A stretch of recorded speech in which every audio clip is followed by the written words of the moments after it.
வணக்கம், உங்கள் Aditya Yamaha RX. இந்த வண்டி பாத்தீங்கன்னா யமகா RX 100ங்க, 1991 மாடல். இந்த வண்டி எஃப்சி, இன்சூரன்ஸ், டாக்ஸ், பொல்யூஷன் எல்லாமே லைவ்ல இருக்கு. ஸ்மார்ட் கார்டு ஆயிடுச்சுங்க.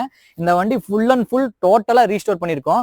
என்னென்ன ரீஸ்டோர் பண்ணிருக்குன்னு பாத்தீங்கன்னா பெயிண்டிங், பிளேட்டிங் ஒர்க், இன்ஜின் வந்து சென்டர் கேஸ் டிஸ்மேண்டில் பண்ணி சிலிண்டர், கிராங்க், கிளட்ச் எல்லாமே வந்து ஒரிஜினாலிட்டி கண்டிஷன்ல ஒரிஜினல் ஸ்பேர் பார்ட்ஸ் போட்டு ஃபுல்லா நம்ம அசம்பிள் பண்ணிருக்கோம். இன்ஜின் வந்து நம்ம என்ன கிட் போட்டுருக்குன்னு பாத்தீங்கன்னா G3 சிலிண்டர் கிட் போட்டிருக்கோம். செகண்ட் ஓவர் சைஸ்ல இருக்கு. கார்பெட்டர் வந்து பாத்தீங்கன்னா இந்தியன் கார்பெட் இருக்கு. இன்ஜின் பொறுத்த வரைக்கும் உங்களுக்கு ஒரு சின்ன நாய்ஸ் கூட இருக்காது. டோட்டலா இன்ஜின் வந்து ரீஸ்டோர் பண்ணி ஃபுல்லா வந்து நம்ம செட் பண்ணி வச்சிருக்கோம். உங்களுக்கு எடுக்கும் போது பாத்தீங்கன்னா மைலேஜ்ல இருந்து இந்த வண்டி பீட்ல இருந்து எல்லாமே நல்லா இருக்கும். எவ்வளவு தூரம் வேணா நீங்க டெஸ்ட் ட்ரைவ் பாருங்க. மைலேஜ் உங்களுக்கு கம்ஃபர்டபுளா மட்டும் எடுத்தா மட்டும் போதும். உங்களுக்கு பெயிண்டிங் பொறுத்த வரைக்கும் ஒரிஜினாலிட்டி கண்டிஷன்ல மெட்டாலிக் பெயிண்டிங் வந்து நல்ல நீட்டான ஒரு நல்ல பினிஷிங்ல கொடுத்திருக்கேன். இந்த வண்டி சேல் டேட் பாத்தீங்கன்னா 14/1/2025 பொங்கல் அன்னைக்கு இந்த வண்டி